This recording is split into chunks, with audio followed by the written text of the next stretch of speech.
Olá pessoal, bom dia. Sejam todos bem-vindos à 14ª Convenção de Contabilidade do Estado de Goiás. Quero agradecer ao Conselho de Contabilidade, aos conselheiros, conselheiras, os colaboradores e demais pessoas envolvidas neste evento. Nesse momento também agradeço ao nosso palestrante, Sr. Lucas Moraes, os nossos agradecimentos ao palestrante.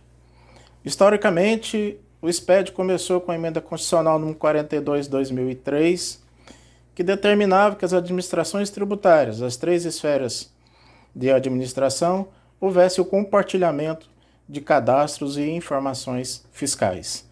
Assim nasceu o primeiro ENAT, o Encontro Nacional de Administração Tributária, que na sua composição tem o secretário da Receita Federal e demais secretários de Fazendas estaduais e municipais. Realizado o primeiro ENAT foi no ano de 2004, cujo objetivo foi buscar soluções conjuntas nas 3 esferas de governo que promovesse a maior integração da administração fiscal, padronização e qualidade dessas informações, cruzamento de dados contábeis e fiscais, simplificação dos procedimentos fiscalizatórios. Já em 2005, no segundo ENAT, foram assinados vários convênios e protocolos de cooperação técnica, objetivando o desenvolvimento de métodos e instrumentos que atendessem aos interesses dos entes públicos e governamentais. Assim nasceu o SPED e também o primeiro grande projeto que foi a nota fiscal eletrônica. Com o advento do Decreto 6.022, temos mais uma importante relação entre o fisco e os contribuintes, que consiste no cumprimento das obrigações acessórias, que são transmitidas para as administrações tributárias e órgãos fiscalizadores, utilizando-se da certificação digital para a validade jurídica dos documentos eletrônicos. Ainda no escopo deste decreto, 3 grandes projetos são criados: a escrituração contábil digital, a escrituração fiscal digital e os documentos eletrônicos em ambiente nacional. Temos que fazer uma ressalva que, quando da implantação dessas escriturações digitais, muitos sistemas de gestão não estavam preparados adequadamente para o cumprimento dessas obrigações. Nossos escritórios contábeis tiveram que adquirir equipamentos, treinar pessoal, parametrizar o sistema de nossos clientes e dentre outras dificuldades que enfrentamos. Confesso que foi uma fase difícil inicialmente, porém superada com os avanços da tecnologia. Em novembro de 2020, foi realizado o 13º ENAT. Dessa forma, vieram tratar dos desafios e as iniciativas adversas frente à pandemia Covid-19. Nesse atual estágio, convidamos o palestrante deste quadro a proferir a palestra O Cenário das Áreas Fiscais Brasileiras.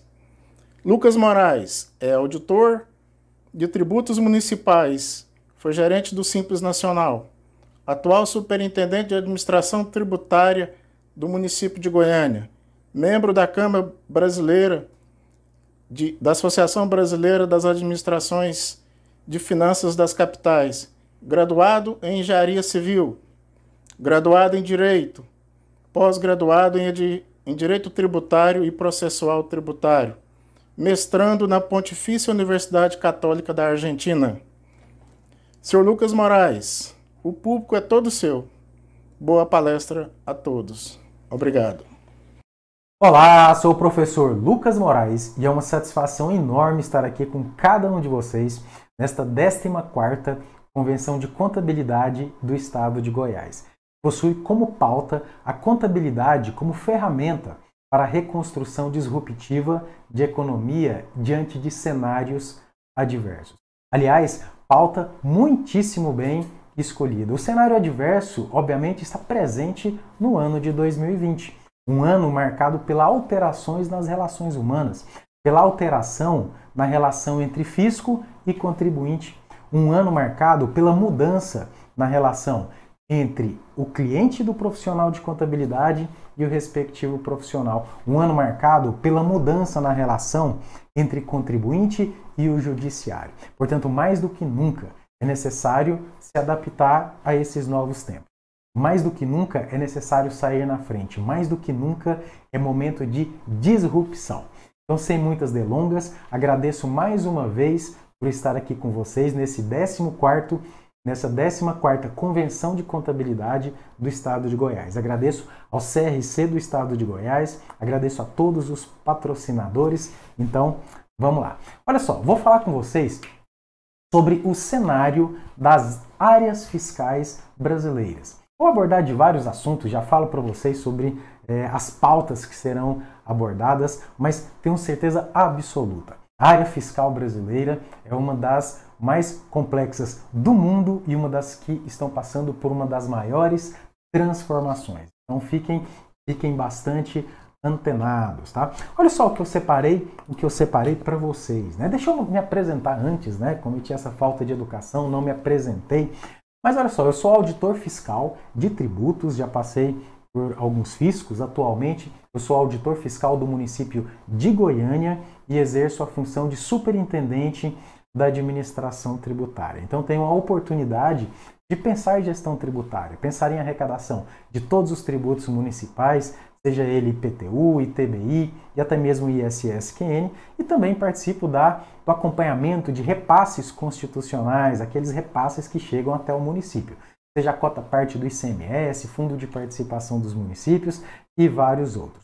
Também sou membro da Associação Brasileira da Secretaria de Finanças das Capitais, que é a Abrasf, onde eu também tenho a oportunidade de estar discutindo legislação tributária, em especial legislação tributária municipal, mas também estadual e federal, com representantes de todos os municípios, né? Buscando um entendimento mais profundo e, por que não, uma padronização destas legislações.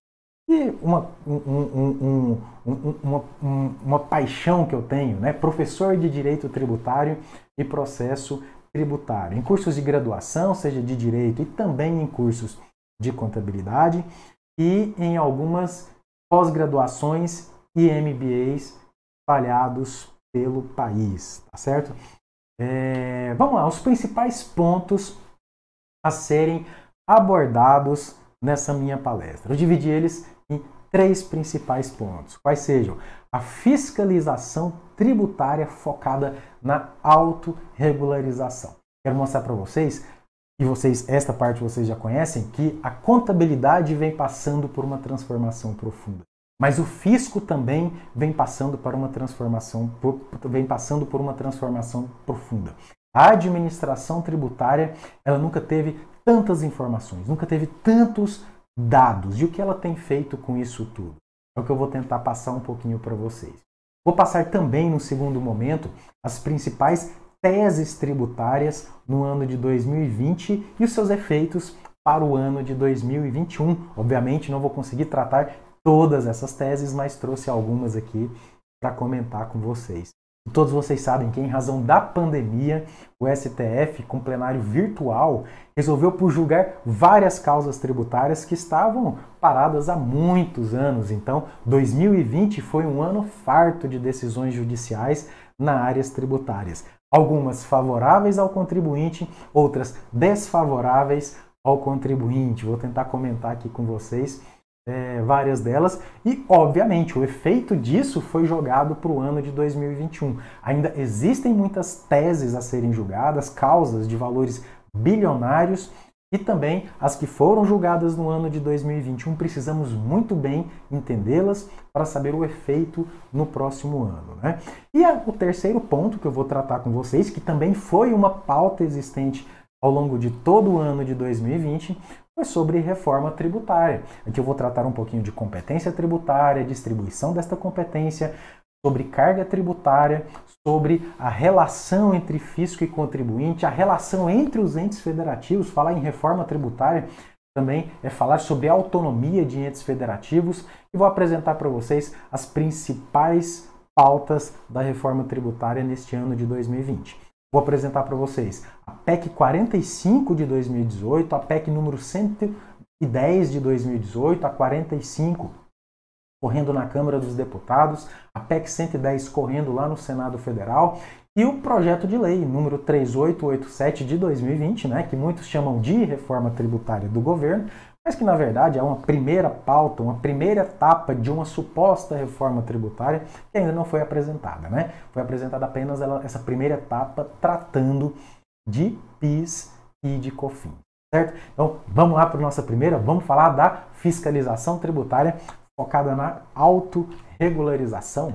Olha só, há pouco tempo, né, vocês contadores, vocês conhecem muito bem essa figura que eu estou apresentando aqui para vocês, eu tenho certeza que não é novidade para ninguém que está me assistindo. Todos vocês são acostumados. Livros em papel, notas fiscais, manuais, todos vocês lembram, notas fiscais em carbono, né? Vocês tinham bloco de notas, aquela folha branca, um carbono, folha verde, emitia a nota fiscal, né? Também livro diário, livro razão, livro de registro de entrada, livro de registro de saída, livro de apuração de ICMS, né? Com isso, não podemos dizer que o fisco não tinha informações. O fisco sempre teve muitas informações, tá? Portanto, o fato disso tudo ter se tornado eletrônico não é que o fisco passou a ter informações. O fisco já tinha informações. Professor, não estou entendendo isso tudo que está sendo dito, né? Hoje, vocês vivem um cenário absolutamente diferente. Muitos de vocês que estão me assistindo já entraram na contabilidade conhecendo de imediato o mundo SPED, o Sistema Público de Escrituração Digital. Ou seja, tudo eletrônico, aquele livro de registro de entrada, aquele livro de registro de saída, a sua contabilidade num diário, num razão, balanço patrimonial, uma demonstração de resultado do exercício, hoje tudo isso é entregue de forma eletrônica. Todos vocês conhecem os módulos do SPED, né? Então eu trago essa figurinha aqui apenas para representar isso tudo, é a quantidade de módulos. Eu tenho aqui, por exemplo, a SCD, a Escrituração Contábil Digital, né? Substitui o diário, substitui o razão, a EFD, Escrituração Fiscal Digital, EFD Contribuições, EFD ICMS, IPI, a E-Financeira, também muito importante. Vamos falar um pouquinho sobre a E-Financeira. Outros exemplos, né? A SCF, o E-Social, né? As notas fiscais, a nota fiscal eletrônica, a DANF, a nota fiscal de serviço eletrônica, que está em etapa de conclusão, mas isso tudo mudou. Isso tudo mudou porque antes era papel e hoje é eletrônico, mas isso não é o mais importante. O mais importante é que antes essa mudança de papel para dados, para forma eletrônica, significa que o fisco às vezes tem mais informações, mas o mais importante disso, agora ele possui dados. E possuir dados é uma diferença muito grande. Possuir dados, eu costumo dizer em sala de aula, que possuir dados nos permite fazer coisas antes inimagináveis. E a principal delas é poder trabalhar com grande volume de informações. O fisco, quando ele queria saber alguma informação, ele tinha que encaminhar um fiscal para a sua empresa, tinha que te notificar, pedir documento, ou até mesmo trabalhar dentro da sua empresa, pegar um livro, correr esse livro, ir lá numa linha e achar a informação que ele precisava. É óbvio que de forma eletrônica ele não precisa fazer isso mais. Antes, com tudo em papel, o fisco fazia uma fiscalização pontual. O fisco ia em uma determinada empresa, ou seja, o fisco não tinha informações globais, ele não tinha uma fiscalização integrada, ele não conseguia enxergar todas as empresas e fazer comparativos de imediato. Isso era trabalhoso, né? Mas essa mudança, ela possibilitou também, essa mudança na área contábil, ela possibilitou também uma mudança dentro do fisco.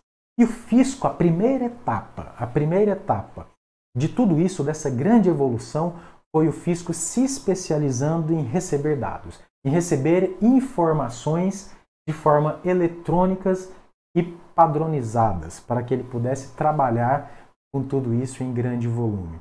Não foi só aqueles módulos do SPED, né? Além de receber uma nota fiscal eletrônica com várias informações, além de receber a sua contabilidade de forma digital, com cada campo rastreável, com cada campo parametrizado, o fisco passou a criar também várias obrigações acessórias para vários contribuintes. Gosto de dizer até que o fisco se especializou em criar fofoqueiros, é isso mesmo, né? Olha só o que eu represento aí na tela para vocês.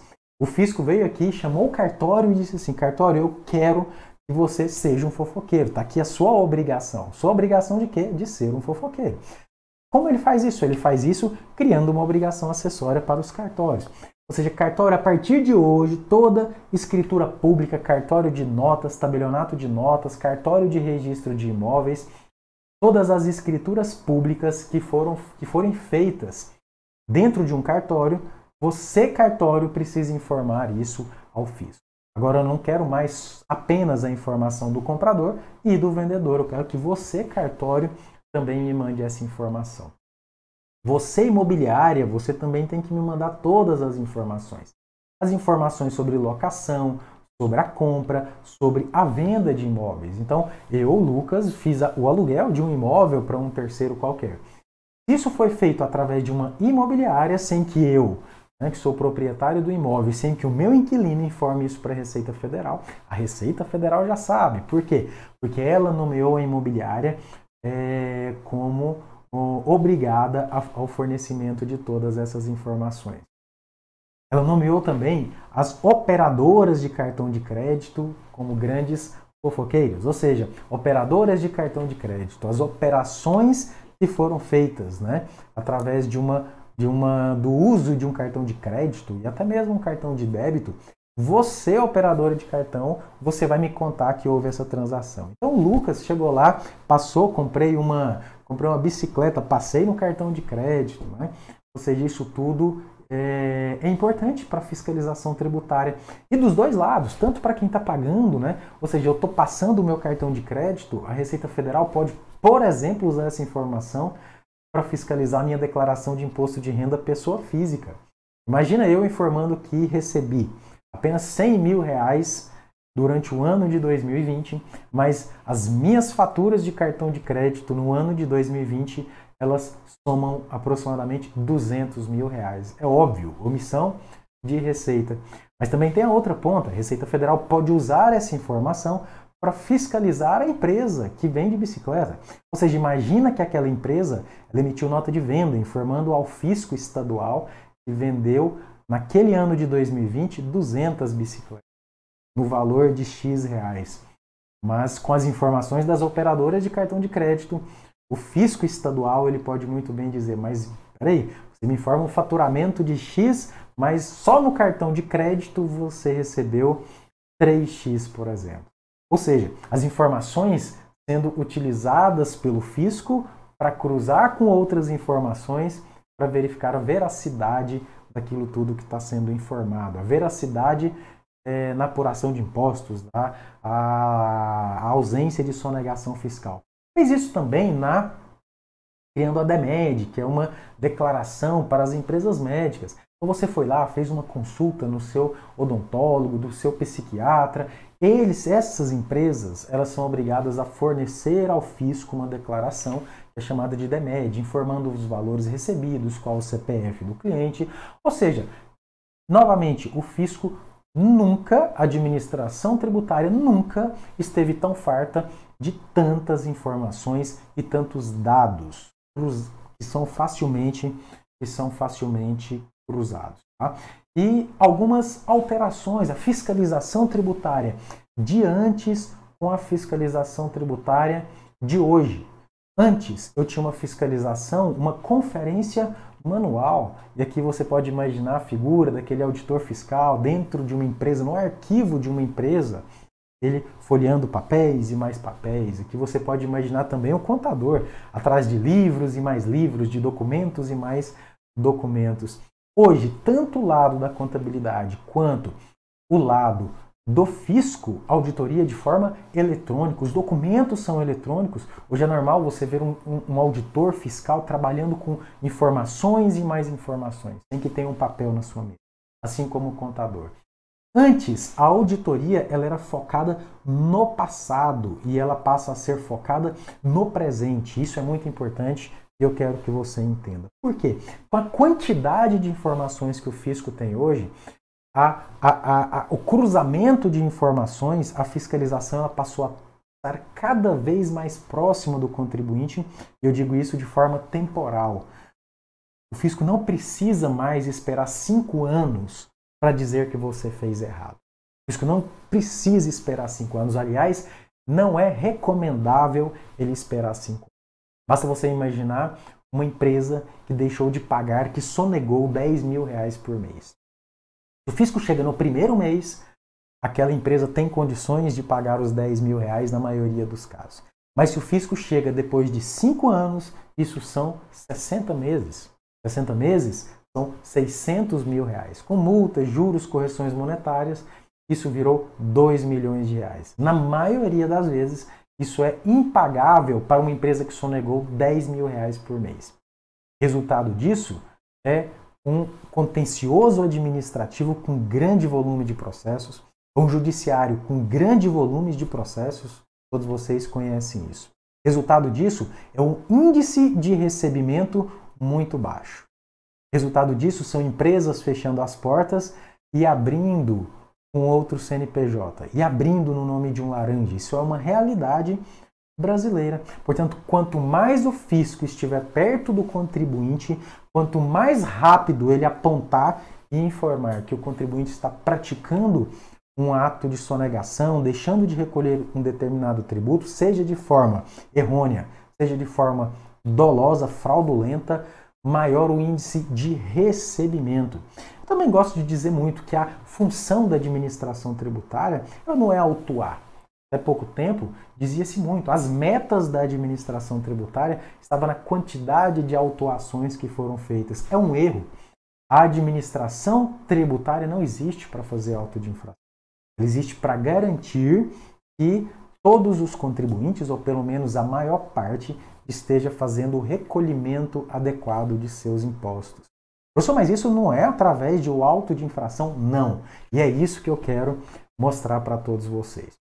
E a auditoria de hoje? Imagina que quando você manda uma declaração errada, o fisco de imediato, estou falando de imediato, segundos depois, o fisco te retorna e diz o seguinte: está errado. Isso já é uma realidade e todos vocês conhecem isso. Você manda a sua declaração de imposto de renda. O fisco, às vezes, no outro dia, às vezes no mesmo dia, te informa: você caiu em malha fiscal e te aponta todas essas divergências. De imediato, isso acontece praticamente de imediato, né?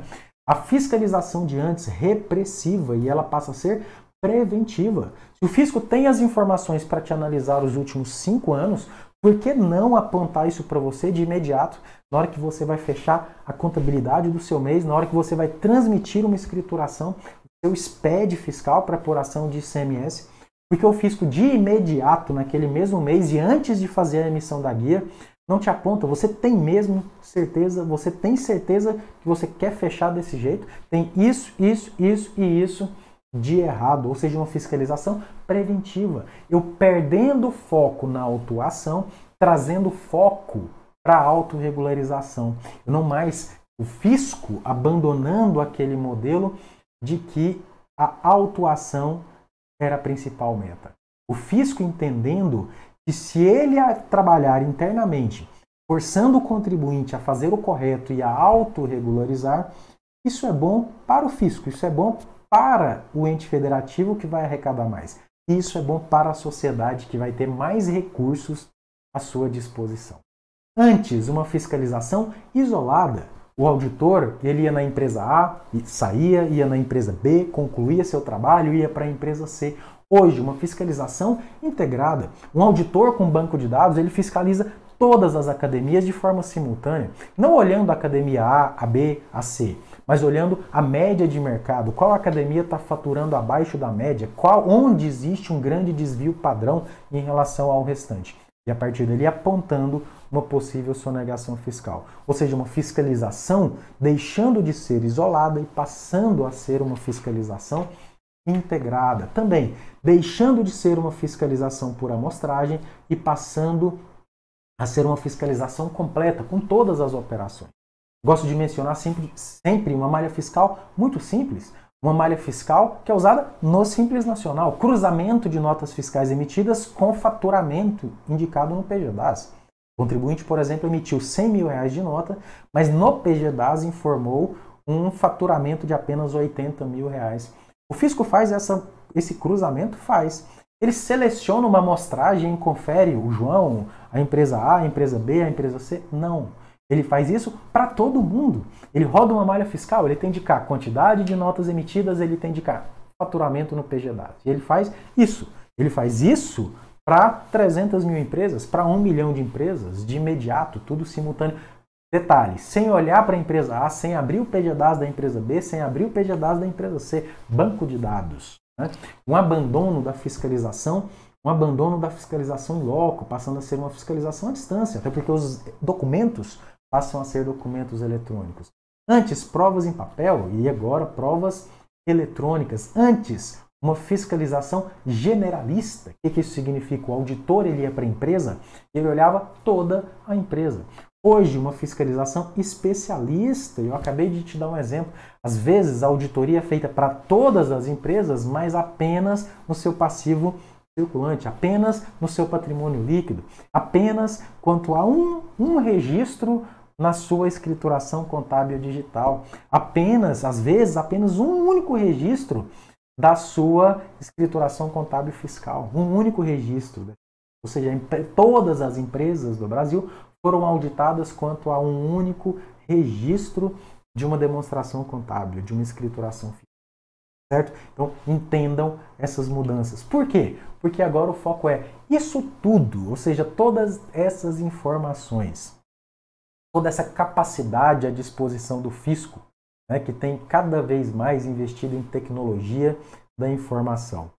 Qual é o foco? O foco é ficar especialista em autuação, o foco é agora descobrir de imediato. Rapidamente eu identifiquei uma divergência nas suas demonstrações contábeis. Por exemplo, vou autuar mais do que nunca. O foco é exatamente o contrário. Eu já sei tudo, portanto eu não preciso te autuar. Né? Ou seja, o foco, né? E é isso que eu quero deixar bem registrado para vocês.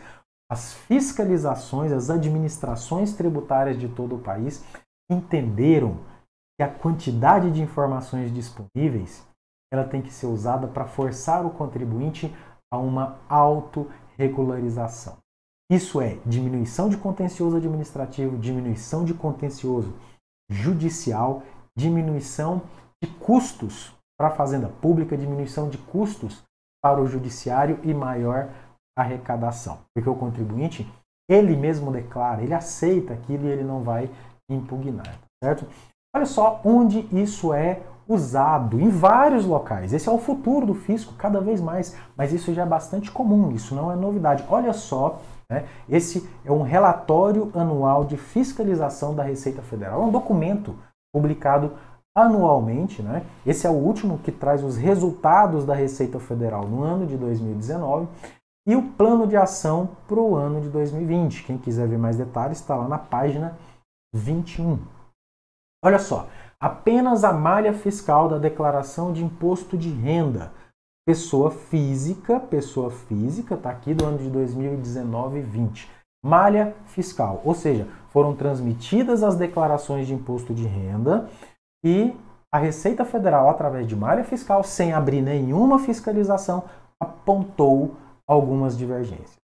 Alguns contribuintes, vários contribuintes, retificaram essas declarações com base nas divergências apontadas pela Receita Federal.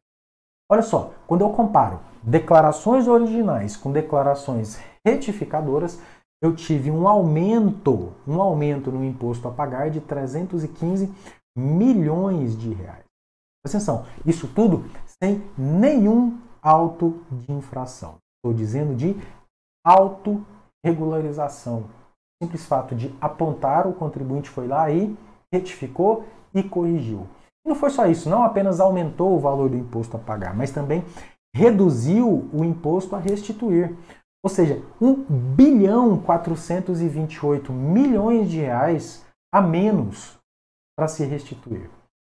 Mais uma vez, sem lavrar nenhum auto de infração. Isso apenas com malha fiscal, apontando ao contribuinte divergências e ele se autorregularizando. Portanto, um número surpreendente, não é?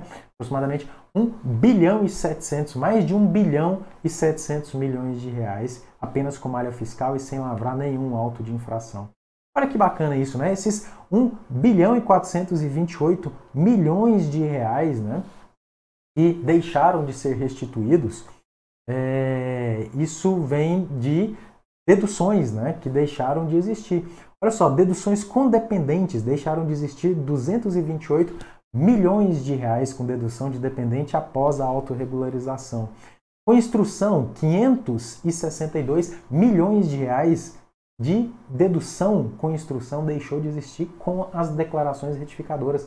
E olha que surpreendente, despesas médicas, apenas o fisco. Lembra da DEMED lá? Que os médicos informam e o fisco usa isso para fazer cruzamentos? 2 bilhões 303 milhões de reais de despesas médicas deixaram de existir entre a declaração original e a declaração retificadora. Números bastante surpreendentes, tá? Isso fica bastante registrado nesse documento da Receita Federal. Olha só, aqui eu trago para vocês, apenas a título de curiosidade, um índice de sucesso de 33%, uma média que a Receita Federal tem, que 33% das pessoas físicas e jurídicas que caem em malha fiscal retificam. Olha essas ações, olha a quantidade de vezes, tenho a curiosidade de certificarem isso, a quantidade de vezes que a palavra autorregularização aparece nesse documento, aparece como plano de ação para o ano de 2020. Uma das palavras campeãs se chama autorregularização. Olha essa, Gil Hatt, né, de 2018, que foi uma ação da Receita Federal visando apurar divergências, né, e nas identificações de risco de acidente de trabalho. Olha o índice de autorregularização, 71,29% das empresas se autorregularizaram apenas com o apontamento de uma divergência. Também, novamente, autorregularização em outros tipos, né, por exemplo, outros tipos de operações, a fonte não pagadora, né, apurada através da DIRF, aplicações financeiras em lucro presumido, isso aqui, o cruzamento da DCTF com a SCF, identificação de não pagamento de imposto de renda, pessoa jurídica e contribuição social sobre receitas financeiras. Olha a quantidade, tudo isso através de malha fiscal, focando em autorregularização. Obviamente tem autuação a posteriori, mas a princípio foco na autorregularização. Essa frase também eu gosto muito dela, na verdade é um parágrafo que está dentro da Receita Federal e ela resume tudo o que eu quero dizer para vocês. Trata-se, portanto, de projeto que tem respaldo nas melhores práticas internacionais. Ele está falando de quê? Da autorregularização. Trata-se, portanto, de projeto que tem respaldo nas melhores práticas internacionais para a promoção da conformidade. Por meio de soluções tecnológicas desenvolvidas pela própria Receita Federal, é possível alcançar um volume maior de contribuintes. Olha só isso, volume maior de contribuintes, utilizando-se critérios de apuração simples e de alto potencial de autorregularização. Então, entenda isso. Foco da fiscalização de tributos, seja administração municipal, federal ou até mesmo estadual. Foco, autorregularização. Certo? Vamos voltar aqui. Vamos falar agora de algumas teses tributárias que foram julgadas no ano de 2020. Eu trago também algumas que, embora estejam previstas para 2020, ficaram para 2021. A primeira delas é o RE 688-223, lá do Paraná, que deu origem ao tema 590, portanto com repercussão geral. É um recurso extraordinário proposto pela TIM Celulares. E essa discussão aqui é sobre ICMS e ISS no licenciamento ou cessão de direitos de uso de programas de computação. Que ainda não está julgado, né? É o item 1.05. E alguns estados, por exemplo, Mato Grosso e até mesmo Minas Gerais, eles dizem, né, possuem legislações próprias, dizendo que sobre o licenciamento e cessão de direito de uso de programas tem a incidência de ICMS. Isso é uma pauta para o STF enfrentar. Dentro desse RE 688-223 também tem uma discussão importante sobre importação de serviço. Por quê? Porque no caso concreto da TIM, esse programa de computação ele foi importado do Estado, né? Então eles alegam a falta de autonomia do país para se tributar o ISS sobre um serviço que foi prestado fora, mas que o resultado tenha se verificado aqui no país, né? Tem também sobre um assunto muito parecido, a ADI, só lembrando, essa aqui é ainda pendente, tá, de julgamento, esse RE 688-223, mas a ADI 1945 do Mato Grosso e a ADI 5659 de Minas Gerais, que tratam da inconstitucionalidade de uma lei de Minas Gerais, que está aqui, também do decreto, e o artigo 2º da Lei Complementar 87 de 96, que é a Lei Candir. Ambos, todos esses fundamentos legais têm sido utilizados como base para o lançamento de ICMS sobre o licenciamento e a cessão de direitos de uso de software, né? O julgamento da ADI 1945 e 5659 ele ainda não está concluído, não tem trânsito em julgado, mas nessa data, né, o STF já firmou a maioria pela não incidência de ICMS, mas a incidência de ISS sobre o licenciamento e a cessão de direito de uso de software. Tá? Interessante tratar de alguns assuntos aqui dentro, que é justamente as problemáticas para o ano de 2020. É o seguinte, nessas ações existia uma cautelar autorizando algumas empresas a recolherem o ICMS sobre o licenciamento e a cessão de direito de uso. Tá? E agora, com uma decisão do STF, essas empresas que vinham recolhendo o ICMS, elas são surpresas porque o STF disse que a incidência de ISS. Aí já fica pensando aí, e o que essa empresa tem que fazer agora? Agora ela pode pedir a repetição de indébito do ICMS e tem que pagar o ISS? Depende de vários fatores. E é isso que nós vamos discutir daqui um pouquinho. Outra também, a ADI 5553 do DF, proposta pelo PSOL, onde se discute a inconstitucionalidade do convênio 100 de 97 e também do decreto 7660 lá de 2011. O que tem nesse decreto que tornou ele objeto de uma discussão gigante dentro do STF? Esse decreto concede uma redução de base de cálculo, dedução de 60% da base de cálculo nas saídas interestaduais, operações interestaduais com alguns produtos, né? Inseticida, fungicida, formicida, né? Agrotóxicos, para ser bem resumido, com agrotóxicos. Alguns alegam, né? Inclusive o Estado alega que a concessão de benefícios fiscais para o agrotóxico, na verdade, não está incentivando o uso de agrotóxicos, tá? Pelo contrário, está incentivando o desenvolvimento da agropecuária e até mesmo da exportação brasileira. Por outro lado, o pessoal alega que a concessão de benefícios fiscais para agrotóxico ele é contra uma seletividade tributária, porque ele vai contra um dever estatal de proteção à saúde e ao meio ambiente ecologicamente equilibrado. E mais uma vez, eu não quero que você foque apenas na tese de fundo, eu quero que você busque a problemática. E nós estamos falando dos efeitos disso tudo no ano de 2021. Entenda o seguinte, se isso for julgado inconstitucional, e aquelas empresas, olha só, eu tenho uma série de empresas que deixaram de recolher esse imposto ou recolheram a menor em razão de uma dedução de base de cálculo, que no ano de 2020 ou no ano de 2021 vai ser declarado inconstitucional. Essas empresas, portanto, têm que vir recolher todo esse período. Essas empresas estavam protegidas por uma presunção de legalidade. Quais os efeitos disso tudo? Tudo precisa ser entendido e a demanda na área tributária e na área contábil ela vai ser muito grande, principalmente pós-decisão, porque eu tenho empresas que recolheram com benefício, eu tenho empresas que recolheram sem benefício. No caso do software, tenho empresas que recolheram ICMS, eu tenho empresas que recolheram ISS sobre o licenciamento e cessão de direitos de uso de software. Como fica cada uma dessas empresas? Eu tenho empresas que não recolheram, eu tenho empresas que fizeram consignação em pagamento. Como fica a situação de cada uma dessas empresas? Uma pauta e uma demanda enorme para o próximo ano. Também, né, lá em 2017, RE 574 de .706, que é o tema 69 da repercussão geral.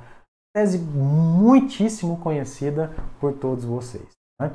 Que foi deferida pelo STF, né? O STF decidiu lá em 2017 que o ICMS não compõe a base de cálculo para a incidência de PIS e COFINS. A tese é bastante conhecida, não é nova. Mas dentro do RE 574.706 existe um embargo de declaração que tem deixado muitos contribuintes, muitos contadores e muitos advogados tributaristas bastante preocupados. Porque o STF ele não manifestou qual é o ICMS que deve ser retirado da base de cálculo de PIS e COFINS. É aquele destacado na nota fiscal ou é aquele efetivamente pago? Isso tem grandes diferenças.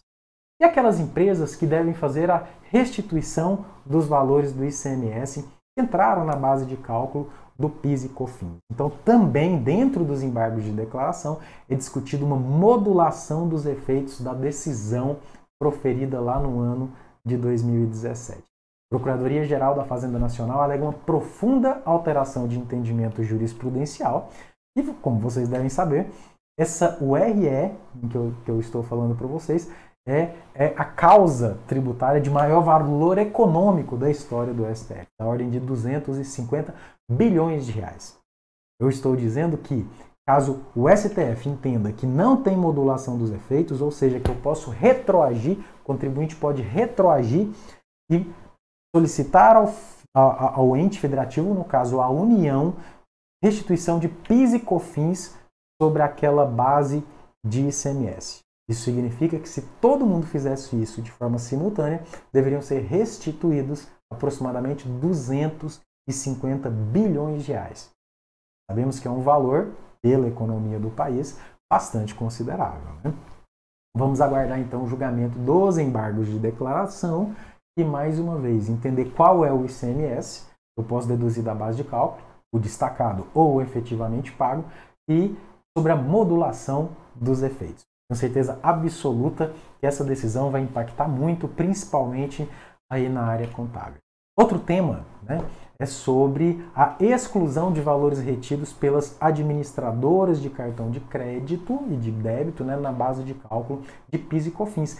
Tese que, ao contrário da tese anterior, os contribuintes foram vencidos. Fazenda Pública foi vencedora. Agora, por outro lado, entendeu o STF que o custo, né, a despesa com administradoras de cartão de crédito, embora esse valor não seja recebido e depois volta para a administradora, esse valor já seja retido imediatamente pela administradora do cartão de crédito, tudo isso trata-se de custos operacionais e que entram sim no conceito de receita e que entram sim lá no conceito de faturamento e que não pode deduzir na base de cálculo de PIS e COFINS. Eu não preciso nem falar que existiu um monte de advogado tributarista, um monte de profissional das mais diversas áreas vendendo teses e muitos deles com liminares ganhas, permitindo a dedução do valor das taxas das administradoras de cartão de crédito. E esse contribuinte que está há 5 anos amparado por uma liminar, tirando esse valor da base de cálculo de PIS e COFINS, e com essa decisão do STF, como ele fica? Como fazer o recolhimento disso? Tem multa? Não tem multa? Tem juros? Não tem juros? Ou seja, os efeitos da decisão, mais um cenário aí para o ano de 2021. Outro tema que também é importantíssimo, né? Ele trata no caso de substituição tributária no caso de PIS e de COFINS.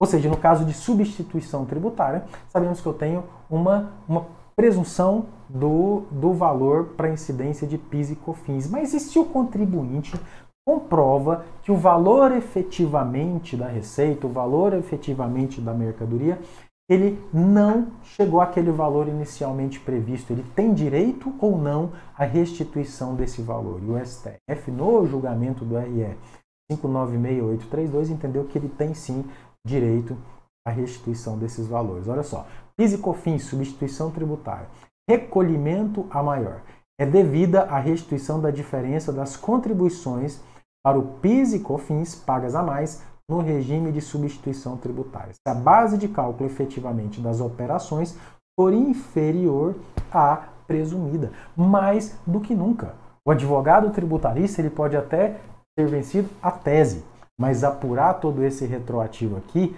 nós sabemos que esse serviço tem que ser feito por um profissional contábil. Para pedir a restituição disso, precisamos de contabilidade, precisamos de demonstrações contábeis. Tá? E aí entram vocês com mais um cenário para o ano de 2021. Outra decisão do STF, e essa decisão aqui é para balançar o mercado contábil, balançar o mercado da área tributária. Por quê?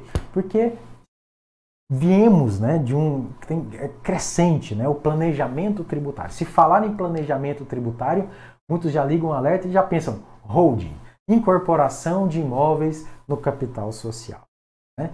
Tenho certeza absoluta que quando se fala em planejamento tributário já tem um monte de gente pensando holding, holding, holding, holding, né? Mas o STF veio e jogou um balde de água fria nisso tudo. Por quê? No julgamento do RE 596832, né, o STF entendeu o seguinte, né, deixa eu puxar um pouquinho antes o histórico disso tudo. Também sabemos que o imóvel, que vai ser objeto de integralização no capital social de uma empresa, ele está na declaração de imposto de renda da pessoa física pelo seu valor contábil, não pelo seu valor de mercado. Por exemplo, um imóvel que tem um valor de mercado de R$1 milhão, às vezes ele está na declaração de imposto de renda da pessoa física por apenas R$100 mil. Ao fazer a integralização desse imóvel no capital social de uma empresa, a Constituição Federal, lá no artigo 156, parágrafo 2º, ela prevê a imunidade, portanto a incorporação, a integralização do capital social através de um imóvel tem imunidade, exceto quando a atividade preponderante for atividades relacionadas ao ramo imobiliário, que não é o objeto aqui. Mas vamos supor que não seja esse caso e que tenha a imunidade tributária. Veio o STF e diz o seguinte, que o valor de mercado, o valor que exceder ao valor integralizado, ele tem sim a incidência de ITBI. É óbvio que isso é objeto de muita discussão. O que eu posso fazer com isso? Eu, fisco municipal, vou te dar um exemplo.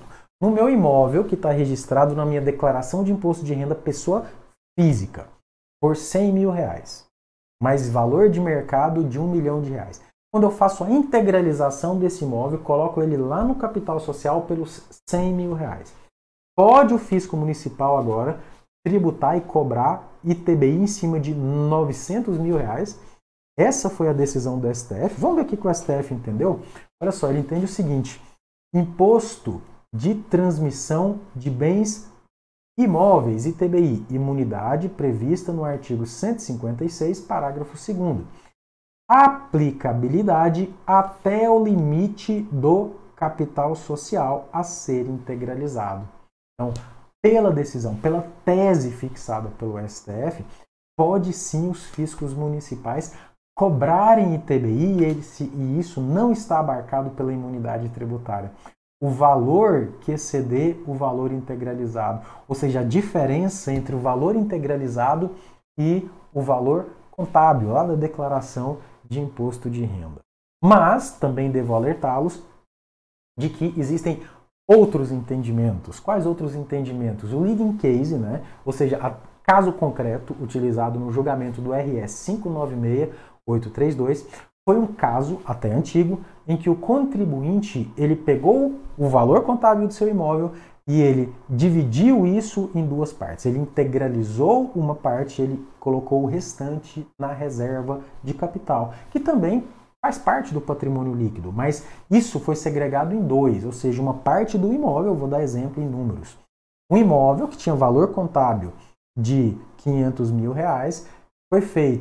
foi feita uma integralização ao capital social com R$300 mil e R$200 mil foi alocado na reserva de capital. Esse foi o caso concreto julgado pelo STF. Então, alguns especialistas entendem que essa perda da imunidade é tão somente quando parte do valor do imóvel ele é alocado em um local diferente do capital social. E parte, em especial os fiscos municipais, entendem que essa perda de imunidade com a decisão do STF ela vale para a diferença entre valor integralizado e valor de mercado, mesmo que toda a destinação tenha sido para o capital social. Ou seja, muito a que se falar aí para o ano de 2021.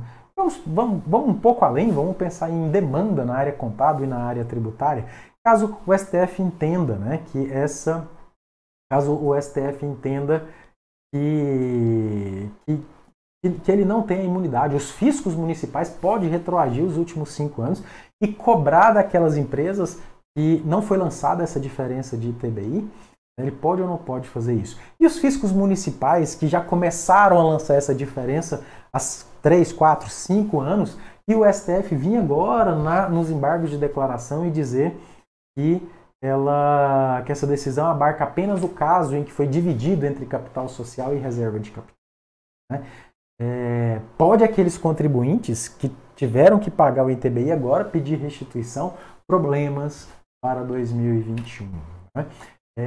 Essas são algumas das pautas que eu trouxe aqui para vocês. Obviamente existem várias delas, né? Uma outra que eu posso mencionar é sobre a contribuição previdenciária, sobre o terço constitucional de férias. O STF entendeu que incide, né, mudando uma jurisprudência já antiga e causando impacto aí também na área contábil e na área tributária. Vou falar um pouco para vocês, né, já indo para o último ponto da nossa palestra, um tema que tomou conta do ano de 2020 e, ao que tudo indica, é o que vai tomar conta do ano de 2021. Reforma tributária.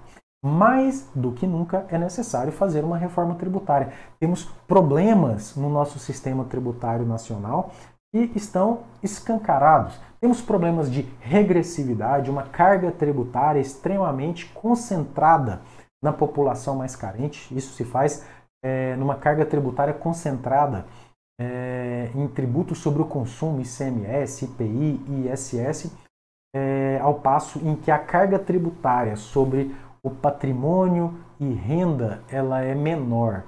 Ou seja, quando a gente pega, comparando carga tributária no todo, com a carga tributária nos demais países do mundo, a carga tributária no Brasil ela está muito próximo da média mundial. Mas quando olhamos carga tributária, apenas carga tributária sobre consumo, que é um imposto extremamente regressivo, é fácil perceber que o Brasil é um dos campeões na cobrança de carga de impostos sobre consumo. Né? E por outro lado, é extremamente benevolente, uma das menores cargas tributárias do mundo sobre a cobrança, sobre o patrimônio, sobre a renda e até mesmo sobre o ganho de capital. Diga-se de passagem, o Brasil é um dos pouquíssimos países do mundo que não tributa a distribuição de lucro. Tributa de forma exagerada uma folha de pagamento. Gosto de dizer muito para os meus alunos. Aquele trabalhador que levanta cedo, pega um ônibus e vai para o trabalho, ele tem uma carga tributária, ele tem que contribuir com a nação muito mais do que aquele banqueiro que fala em bilhões de reais, que às vezes está apenas de longe acompanhando todas as suas operações, porque ele recebe distribuições de lucro, ele não tem salário, recebe distribuição de lucro. E o Brasil isenta, não cobra tributo da distribuição de lucro. Ou seja, problema gigante em termos distributivos. Temos problemas também em termos de distribuição entre os entes federativos. Hoje, a União retém 75%. A União é responsável por aproximadamente 75% de tudo que se arrecada no país. Aproximadamente 20% fica com os estados. E os mais de 5 mil municípios distribuem apenas 5% do que é a nossa atual carga tributária. Só lembrando que você vive no município, a demanda de toda a população está no município. Portanto, temos também um problema distributivo, não só entre classes sociais, mas também entre entes federativos. Temos outro problema que precisa ser resolvido, essa é uma demanda de qualquer contribuinte desse país, complexidade da legislação tributária. Temos uma das legislações tributárias mais complexas do mundo. Inúmeras obrigações acessórias, tempo exagerado para se cumprir essas obrigações acessórias. Essa complexidade leva a uma total insegurança jurídica, contencioso administrativo abarrotado de discussões. judiciário abarrotado de discussões. Portanto, essas pautas, reforma tributária é urgente mais do que nunca. Portanto, passo a apresentar para vocês as 3 principais propostas, né, de reforma tributária. PL 45 de 2019, que está na Câmara. A PEC 110, que está no Senado. E o PL 3887 de 2020, que foi apresentada pelo governo federal. Vamos tratar primeiro da diferença entre a PEC 45 e a PEC 110, que possuem várias características em comum, mas também vários pontos divergentes. Olha só, a PEC 110 de 2019, ela encontra-se no Senado Federal, de autoria, né, do deputado Rauli, e a PEC 45 está hoje na Câmara dos Deputados, né, elaborada pelo API da CCIF. Primeira diferença entre elas, enquanto a PEC 110 eu tenho 9 tributos, a PEC 45 é mais tímida, com apenas 5 tributos. PEC 45 com ICMS, com IPI, ICMS e ISS, os impostos sobre o consumo, e também PIS e COFINS. O que eu tenho a mais lá na PEC 110 é o PASEP, CID combustível e também salário educação. E também o IOF, né, que eu não destaquei aqui. Na PEC 110 eu tenho um IBS, que é o imposto, todos esses 9 impostos sendo substituídos por um IBS estadual, que é um imposto sobre bens e serviços. Esse imposto sobre bens e serviços, tanto na PEC 110 quanto na PEC 45, é um imposto de base ampla. Nossa economia, nossa sociedade vem mudando e várias operações deixaram de ser tributadas tanto pelo ICMS quanto pelo ISS. E a conversão disso tudo no IBS significa um imposto sobre base ampla, sobre todos os bens e todos os serviços. Diferença entre PEC 110 e PEC 45. PEC 110, o IBS é estadual, com uma regulamentação pelo Congresso Nacional. Só lembrando que a sua alíquota será padrão definida por lei federal. Talvez uma das principais críticas quanto à PEC 110. Essa crítica se resiste justamente na falta de autonomia, na perda de autonomia dos estados e dos municípios. Por outro lado, na PEC 45 eu tenho o IBS federal, a regulamentação será por lei complementar federal, mas a alíquota do IBS será formada pelo conjunto de alíquotas que serão apontadas pela União, pelo Estado e pelo Distrito Federal e também pelos municípios. Portanto, serão possíveis, né? As alíquotas elas serão uniformes dentro de um mesmo município, observando a mesma alíquota da União, do Estado e do município, mas elas podem variar de localidade, né? De um estado para o outro, dependendo das alíquotas subnacionais, que são aquelas fixadas por cada um dos entes federativos. Além do IBS, as duas propostas prevêem um imposto seletivo, que é um imposto de caráter extrafiscal, que são aqueles destinados a desonerar o consumo de determinados produtos, em especial bebidas e cigarros, né? Tempo de transição também varia entre as duas propostas. Na PEC 110, uma transição, um primeiro ano com uma alíquota teste de 1%, né? E os próximos 5 anos havendo uma migração. Ou seja, a alíquota do IBS ela vem aumentando de 20% em 20%, ou seja, 1/5 por ano, até alcançar na sua integralidade, enquanto o sistema atual vem tendo uma diminuição dessa representatividade de forma proporcional. Na PEC 45, eu tenho 2 anos, né? Ele tem um período de transição maior, sendo que 2 anos com uma alíquota de 1%, que é a alíquota teste, e 8 anos até a completa adoção da IBS. Também diferença, né? As duas, elas para se tornar o sistema tributário mais justo, a incidência passa a ser no destino, né? Que na minha opinião é muito favorável, tanto em termos de ICMS quanto de ISS.